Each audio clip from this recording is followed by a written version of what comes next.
बिस्मिल्लाहिर्रहमानिर्रहीम, अस्सलाम वालेकुम। किसी फलसफी का कौल है कि कोई कौम तब नहीं सो के उठती जब सूरज तलू होता है, कौम तब सो के उठती है जब उसका अंदर से जमीर जागता है।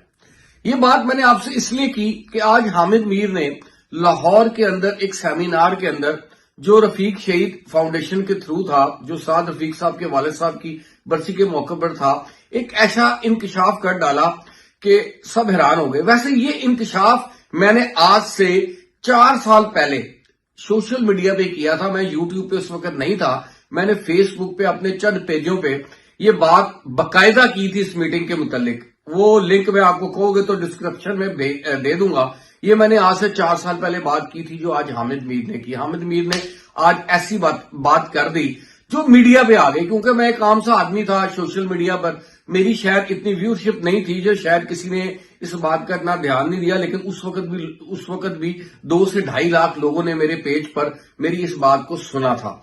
वो बात ये थी कि जब 2018 का इलेक्शन हुआ था, हामिद मीर ने फरमाया वो इलेक्शन में कभी भी इमरान खान को उन्होंने हुकूमत में लेकर नहीं आना था।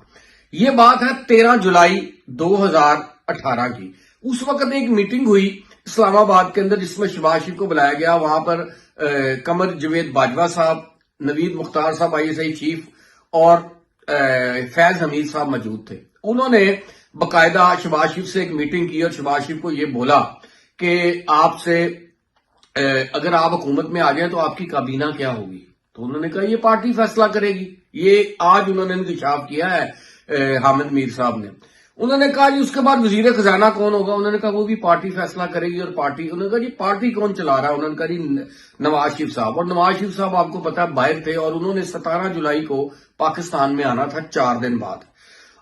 उनसे ये कहा गया कि आप सारा कुछ अगर नवाज शरीफ ने करना है तो आप जो है हमसे मीटिंग कर रहे हैं तो आप हमें क्या देते हैं। उन्होंने बोला कि मैं सरेआम कहता हूं कि मेरा एस्टैब्लिशमेंट से कभी झगड़ा नहीं रहा और मेरा एक स्टांस है कि एस्टैब्लिशमेंट को साथ लेके चलना चाहिए, लेकिन मैं इस कीमत पर आपके साथ नहीं चलूंगा कि मैं अपने भाई की पीठ में छुरा घोंपूं और आप मुझे वजीर आजम बना दें।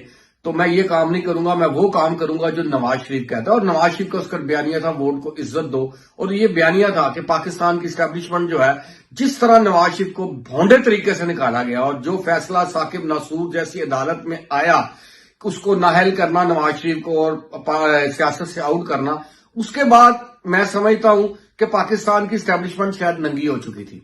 लेकिन शहबाज शरीफ के इनकार के बाद फिर प्लान बी तैयार हुआ। टाइम बहुत थोड़ा था। नवाज शरीफ 17 तारीख को पाकिस्तान में उतरे, उनका शानदार इस्तकबाल हुआ, उनको और मरियम नवाज को गिरफ्तार कर लिया गया। ये आज बातें सारी हुई हैं और ये बातें हम पहले कर चुके हैं। तो उसके बाद 25 जुलाई वाला दिन था, 8 दिन बाकी थे, प्लान बी था। जिस वजह से ही आपने देखा होगा कि RTS सिस्टम बिठाकर 40 से 50 सीटों पर नताइज को बदला गया और 3 दिन बाद रिजल्ट आए। मैं आपको एक मिसाल देता हूं। 2018 के अंदर 25 जुलाई को सबसे पहला नतीजा जो 9:35 पर जियो और पाकिस्तान के जितने भी नेटवर्क हैं, चैनल्स, उस पर जो नशर होता है वो शाह महमूद कुरैशी का होता है कौमी असेंबली का, जिसमें 2.5 लाख से ज्यादा वोट, 2.25 लाख वोट शाह महमूद कुरैशी साहब लेते हैं और उनके मध्य मुकाबले भी 2 लाख के 2.25 लाख के करीब वोट लेते हैं और वो गिनती हो जाते हैं 9:35 पर। जबकि कराची लियारी के अंदर जहां पे बिलावल भट्टो को हराया गया वहां सिर्फ 35,000 बिलावल भट्टो को पड़े थे और 36,000 वोट जो PTI के उम्मीदवार को पड़े थे। यानी कि कराची में बहुत लो लेवल की थी। एक हल्के में 60-70,000 वोट पड़ा, जिसको 3 दिन बाद अनाउंस किया गया। इसी तरह जनूबी पंजाब के हल्के थे, 3 दिन एक ही टिकट चलाए गए। वो टिकट चलते होते थे क्या नाम चैनल्स पे, उस पर चल रहा होता था कि PTI 10%, नून लीग 9% और आगे चल रहा था आगे। उसका नतीजा नहीं आ रहा होता था फुल। और ये 3 दिन कौम का ज़हन बनाया गया कि PTI आगे चल रही है और 3 दिन बाद पाकिस्तान की तारीख में पहली दफा हुआ कि RTS बैठाकर 40-50 सीटों के रिजल्ट को बदला गया। उस वक्त नून लीग की मकबूलियत बहुत हाई लेवल पे थी। ये बातें हम आपसे पहले भी करते रहे, लेकिन आज हामिद मीर ने एक बहुत बड़ा तमाचा मारा है PTI पर, इमरान खान पर, जो कहता है मेरी 22 साल जद्दोजहद है। इसकी जद्दोजहद थी ही नहीं कुछ। इसकी जद्दोजहद थी झूठ पर। इसकी जो जद्दोजहद थी वो थी बूट के ऊपर क्यों 2002 के अंदर भी ये मुशर्रफ से 100 सीटें मांगता था, उसने एक सीट दे के इसका मुंह बंद किया और ये मुंह बंद करके बैठा रहा। 2008 में इसने बाइकआउट किया और 2013 में ये जब अपनी पीक पे जब इसको लेके गई थी 2011 से लेके जनरल पाशा, तो ये मुश्किल से 28-30 सीटें जीत बैठा था और 65 सीटों पर इसकी जमानत जब्त हो चुकी थी।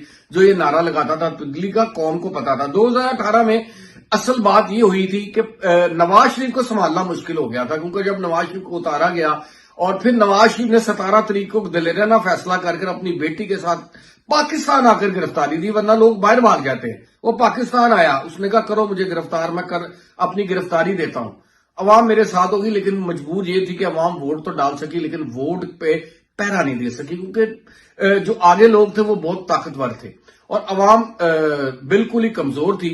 ये बात हुई थी सारी, ये वजह थी। और वैसे भी पाकिस्तान के ताकतवर हलकों को जो कद जिनका बड़ा हो जाता है, जिन लीडरों का, वो काबिल कबूल नहीं होते। वो चाहे भट्टो हो जिसने पाकिस्तान को एटमी ताकत बनाने के लिए इब्तिदा की थी, जिसने पाकिस्तान के अंदर इस्लामिक कॉन्फ्रेंस कराई थी, जिसने पाकिस्तान को आइन दिया, जिसने पाकिस्तान के 90,000 फौजियों को इंडिया से छुड़वाया, ये था भट्टो, जो जिसका कद बड़ा हो गया और उसका क्या अंजाम हुआ। बेनजीर भट्टो दुनिया की तमाम दुनिया के अंदर एक मोतबर लीडर गिनी जाती थी और दुनिया की पहली इस्लामी मुमलिकत की वो खातून वजीर आजम थी, मिसाइल टेक्नोलॉजी लेके आई। लेकिन उनका क्या हाल किया, क्योंकि जब उनका कद बड़ा हुआ, फिर नवाज शरीफ का भी यही हाल किया, उसको 2 दफा जिला वतन होना पड़ा। 2 दफा उसको, आखिरी दफा तो बेटे की से सजा न लेने पर, तनख्वाह न लेने पर उसको नाअहल कर दिया गया और उसको सजा दी गई। अरशद मलिक खुद कह चुका है वीडियो के अंदर कि उसके गर्दन पर गन पॉइंट पर उसको कहा गया कि नवाज शरीफ को नाअहल करो और उस पर जेली मुकदमे बनाओ, जिसमें आज आप मरियम नवाज बरी हो गई है 2.5 साल की, जिसने सजा काटी। साद रफीक बरी हो चुका है, शाहिद खान अब्बासी बरी हो चुका है। ये सारे जितने मुस्लिम लीग की क्यादत को अंदर डाला गया था, उसके अंदर क्या चीज इनकी साबित हुई? कुछ भी साबित नहीं हुई। इमरान खान साहब आज जो टीवी पर करप्शन की बातें कर रहे हैं, आज जो कौम को कह रहे हैं कि ये मेरे साथ बाजवा ने ये किया, बाजवा तो उसका मौसम था, बाजवा तो उसको लाने वाला था। और जनरल बाजवा ने और इमरान खान को लाने वालों ने जो पाकिस्तान के ऊपर जुल्म किया है ना, वो सारी कौम भुगत रही है। आज जो हमारी माशी पॉलिसी है, टीवी पर बैठकर ये दिफाई तजिया निगार हों या जितने एंकर हों जो इसकर पीटीओ प्रो है, जिनको इस इस्टेब्लिशमेंट ने पाला, वो यूट्यूबर हों जिनको ना आगे का पता है ना पीछे का पता है, जिनकी डिग्रियां जाली हैं, जैसे गुलाम हुसैन जैसे साफी हैं जो एक खरादिये की दुकान पर काम करने वाले, वो साबिर शाकिर हो या ये इमरान रियाज हो, ये कौन लोग हैं? इनके पास करोड़ों अरबों कहां से आ गया? मैं आपको एक छोटा यूट्यूबर की बात करता हूं, शाहबुद्दीन। ये नौकरी ढूंढता फिरता था। इसका थोड़े दिन पहले मैंने यूट्यूब पर एक इंटरव्यू देखा जिसमें इसके साथ गनमैन थे, करोड़ों की गाड़ियां इसके घर में खड़ी थी और करोड़ों की इसकी इनकम थी। इसको किसने लॉन्च किया? इस एस्टैब्लिशमेंट ने हमारे ऊपर इमरान खान की ये रजीम चेंज के नाम पर, 5th जनरेशन वार के नाम पर जो पाकिस्तान के साथ खिलवाड़ खेला गया, ये वो गेम थी। और पाकिस्तान के मीडिया को उस तरह इस्तेमाल किया गया जैसे तवाइफों को इस्तेमाल किया जाता है और एक पूरी सियासी जमात के खिलाफ पूरा महाज बनाकर उसको चोर चोर कहकर हमारी नौजवान नस्ल को गुमराह किया गया, जिसने ना 90 देखा, ना 71 देखा, ना 65 देखा, ना 47 देखा। उसको तो उन्होंने नाच गाने पे, उनकी सियासत ही नाच गाने पे शुरू कराई उस नौजवान नस्ल की और इमरान खान का एक इमेज बनाया। मैं हैरत होता हूं इन यूथियों पर जिसके सामने इमरान खान की चोरी है, जिसके सामने इमरान खान की गैर अखलाकी वीडियोज हैं, जिसके सामने खातून अव्वल की चोरियां, उनके हीरे लेने और उनकी ऑडियोज मौजूद है और वो कहते हैं कि इमरान खान बहुत बड़ा लीडर है। मैं आपके सामने एक बात मिसाल देता हूं कि जब इमरान खान आया तो उसने 22 लाख की गाय भैंसें बेची और उसने यही यूथिये कहते थे कि ये साइकिल पे आएगा, ये कौम को बदल देगा। उसने हेलीकॉप्टर पे 1 अरब रुपया लगा दिया, वो बनी गाला से उधर हेलीकॉप्टर पे जाता था। 22 लाख की ये गाय भैंसे बेचने वाला पीटीआई का वजीर आजम और इसी का सदर वो दंदान साहब, जिसको मैं सदर ही नहीं मानता, जो पीटीआई के कारकुन है आरिफ अलवी, उसने 36 लाख का मुशायरा कराया। जिस दिन ये इन्होंने 22 लाख की गाय भैंसे भेजी थी, 20 दिन बाद उसने वाने सदर के अंदर 36 लाख का मुशायरा करा दिया था। उसके बाद इमरान खान साहब अब इस वक्त 2 हुकूमतों की सहूलियात ले रहे हैं, केपीके की हुकूमत की भी ले रहे हैं, हेलीकॉप्टर इस्तेमाल करते हैं, वहां इन्होंने आइन साजी भी की है कि जो मर्जी इसको इस्तेमाल करे। दूसरी बात, अब पंजाब की भी ये ले रहे हैं। इनकी सिक्योरिटी पर 2 सूबे लगे हुए हैं और ये कौम को कहता था कि यार मैं सादगी ले आऊंगा, करोड़ों अरबों रुपया लग रहा है, बुलेट प्रूफ शीशे लग रहे हैं اور اس کی چوری کھل کے سامنے آ رہی ہے. یہ ننگا ہو چکا ہے ایک دم, اور اس کو ایک بہت بڑا اس کا امیج بنایا گیا, اور آج بھی جھوٹ بولنے والے لوگ اس کی تعریف کر رہے ہیں. اور بلاول بھٹو نے بالکل صحیح یہ بات بولی ہے کہ اس کے ہینڈل ابھی بھی موجود ہیں, وہ عدلیہ میں موجود ہیں. آپ دیکھ لیں پنجاب اسمبلی کا کیا فیصلہ ہوا کہ اس گورنر کی سمری کو اٹھا کے انہوں نے معطل کر دیا. کیوں معطل کیا؟ کیونکہ لاہور ہائی کورٹ کے اندر ایک جج بھی کون؟ سب سے طاقتور جج لاہور ہائی کورٹ کا, اس کا داماد افضل شاہی وزیر تھا, اور سننے میں آیا کہ پرویز الہی کے ساتھ معاملات اس نے طے کرا کر ان کو بحال کرایا. لیکن سپریم کورٹ پر آپ جا کر دیکھیں گے کہ اگر عمران خان کے ہینڈلر نے جو سپریم کورٹ میں بیٹھے ہیں کوئی غیر آئینی کام کرنے کی کوشش کی تو اس کی کتنی مزاحمت ہوگی.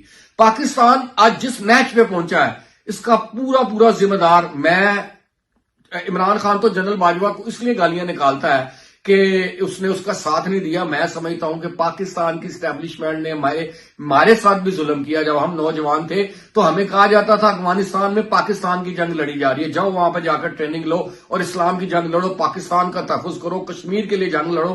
ہم جب نوجوان تھے 90s میں تو بعد میں ہمیں ہی کہا گیا, ہم جیسے نوجوانوں کو ہی کہا گیا جو وہاں سے ٹریننگ لے کے آئے تھے, جنہوں نے افغانستان میں پاکستان کی جنگ لڑنے کے لیے نعرہ تکبیر بلند کیا تھا. جب وہ پاکستان میں واپس وہ نوجوان آئے تو ان کو دہشت گرد کہہ دیا مشرف نے. ان کو کہا یہ وہ لوگ ہیں جو پاکستان کے دشمن ہیں. تو یہ ان کی پالیسی ہمیشہ اپنے مفاد کی پالیسی رہی ہے, طاقت کی پالیسی رہی ہے. ایک آگے کہتا ہے کہ یہ اسلام کی جنگ ہے, دوسرا آگے کہتا ہے تم دہشت گرد ہو. تو یہ جو تجربے ہیں, آپ کی مہربانی تجربوں کو ہاتھ جوڑ کے کہتا ہوں بند کر دو. میری آنے والی, ہمارے ساتھ تو جو کچھ ہو گیا, ہماری آنے والی نسل کو جو گمراہ آپ نے کیا, اس گمراہی سے اس کو بچا لو, اور اس عمرانی فتنے سے اس گند کو خود سمیٹ لو. میں عاصم منیر باجوہ صاحب سے آج باقاعدہ مخاطب ہوں. آپ کی مہربانی, آپ کو میرٹ پر لگانے کے لیے نواز شریف نے اور اس پاکستان کی 24 کروڑ عوام نے بہت سفر کیا. ایک سال آپ کو لگانے کے لیے کتنے جتن کیے گئے آپ میرٹ پہ نہ لگ سکیں. آپ کے ادارے سے اندر سے ہوئے, آپ کو اس بات کا معلوم ہے کہ آپ کو کس نے روکا, کس نے آپ کے راستے میں روڑے اٹکائے. لیکن Nawaz Sharif, P D M, ان سب نے, یہ دور اندیش سیاستدان جو ہوں گے, جتنے بھی پی ڈی ایم کے رہنما ہیں, وہ زرداری صاحب ہو گئے, آپ ان کی سیاست سے اختلاف کر سکتے ہیں, ان پہ کرپشن کے الزام لگا سکتے ہیں, لیکن وہ پاکستانی بندے ہیں اور وہ پاکستان کا سوچتے ہیں. وہ فضل الرحمان صاحب ہوں, میں کسی کی سیاست کا ترجمان نہیں ہوں, لیکن میں پاکستان کا مفاد دیکھ رہا ہوں. میں وہ دیکھ رہا ہوں کہ اس میں پاکستان کا کس چیز میں مفاد ہے. یہ بیٹھ کر روز پی ٹی آئی والے پاکستان کو ڈیفالٹ کر کے سوتے ہیں. ان کے بندے روز ٹی وی پر بیٹھ کر ایسی منفی باتیں کرتے ہیں جس سے پاکستان کی عوام جو ہے وہ اتنی پریشان ہے کہ وہ ان کی باتیں سن کے ہی سمجھتی ہے کہ اس میں حقیقت ہے, اور وہ کاروبار کو بالکل بند کر کے رکھ دیا گیا. سب سے پہلے تو ان کو بند کرائے. دوسری بات ہے, عاصم منیر صاحب, قوم نے بڑا سفر کیا آپ کو آرمی چیف بنانے کے لیے. آپ کی مہربانی ہے, یہ آپ کے ادارے نے جو گند اکٹھا کیا تھا عمران خان فتنے کی صورت میں, اس فتنے کو, اس گند کو آپ نے صاف کرنا ہے. اس کے بعد عمران خان میں ہمت ہے تو آئے, وہ سیاسی طور پر جدوجہد کرے, وہ جیل کے اندر جائے, وہ لاٹھیاں کھائے. وہ ایک کمرے میں بیٹھ کر سمجھتا ہے, جو باجوہ صاحب نے اس کو میرے حساب سے, جو ہمارے پاس اطلاعات ہیں, باجوہ صاحب نے اس کو میرے حساب سے, یہ میرے سورس سے بتا رہے ہیں کہ یہ یقین دہانی آخر تک کرائی ہوئی ہے کہ بھائی آپ کو کوئی ہاتھ نہیں لگائے گا. کیوں نہیں لگائے گا جب تو اتنا بڑا توشہ خانہ کا چور ہے, جب تیری بیوی نے اتنے چوریاں کی ہیں, فرا گوگی نے چوری کی, تو اس کا ترجمان بنا ہوا تھا. آج یہ کہہ رہا تھا ٹی وی کے انٹرویو میں کہ پاکستان کو یہ مافیا کھا گیا پراپرٹی کا, اور یہ وہ خود شخص ہے جس نے وزیر اعظم بننے سے جب یہ اترا, اس سے 1 مہینہ پہلے قوم کے سامنے خطاب کیا. اس نے کہا جی پاکستان میں ریکارڈ یہ کیا سرمایہ کاری ہوئی ہے, اور یہ جو رائل سیکٹر ہے, یہ جو اسٹیٹ, یہ جو پراپرٹی سیکٹر ہے, اس کے اندر اتنی سرمایہ کاری ہے, پاکستان کو اوپر لے جائے گا. اور جس مافیا کی بات کر رہا ہے, اس مافیا کا 19.5 کروڑ پاؤنڈ ملک ریاض کا جو پاکستان کی عدالت میں واپس آنا تھا, جو اس نے یہاں سے منی لانڈرنگ کر کے باہر بھیجا تھا, وہ اس نے اس کو واپس کر دیا. اس کے لیے القادر یونیورسٹی کی رشوت لی اور ہیرے لیے اور انگوٹھیاں لی. یہ وہ ملک کا وزیر اعظم ہے جو قوم کے سامنے ہماری نوجوان نسل کو روز گمراہ کرتا ہے. لیکن مجبوری یہ ہے کہ ابھی بھی یہ جو ہینڈلر بیٹھے ہوئے ہیں اور جو بلاول بھٹو نے بات کیا یہ ہینڈلر شاید چند مہینے میں ریٹائر ہو جائیں گے، اس کے بعد مزہ آئے گا میدان لگنے کا. عمران خان میں ہمت ہے تو وہ 4 مہینے انتظار کرے اور ہینڈلروں کو ریٹائر ہونے دے، پھر سیاسی میدان لگے گا.